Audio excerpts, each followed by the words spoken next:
மனித வளர்ச்சி குறியீடு 2022 வந்து பார்த்திங்கன்னா ஐநா சபை வந்து வெளியிட்டிருக்கு. இதில் வந்து பார்த்திங்கன்னா மக்களின் நீண்ட நாள் ஆரோக்கியம், கல்வி பெறும் நிலை, வாழ்க்கை தரம் இந்த 3 அடிப்படையில் வந்து பார்த்திங்கன்னா இந்த அறிக்கை வந்து வெளியிடப்பட்டிருக்கு.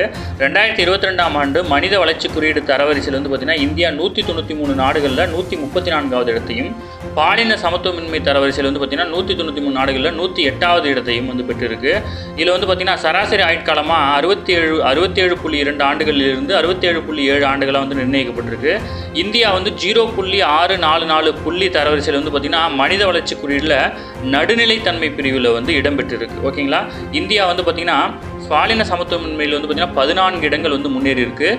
மனித வளர்ச்சி குறியீடு தரவரிசையில் வந்து பார்த்திங்கன்னா 1 இடங்கள் முன்னேறி இருக்குது. சரிங்களா, 193 நாடுகளில் 134வது இடத்துல வந்து பார்த்திங்கன்னா மனித வளர்ச்சி குறியீடு தரவரிசை, பாலின சமத்துவமின்மையில் 193 நாடுகளில் வந்து பார்த்திங்கன்னா 108வது இடத்தை வந்து பெற்றிருக்குது. இந்தியா நடுத்தர மனித வளர்ச்சி குறியீடில் இருக்குது.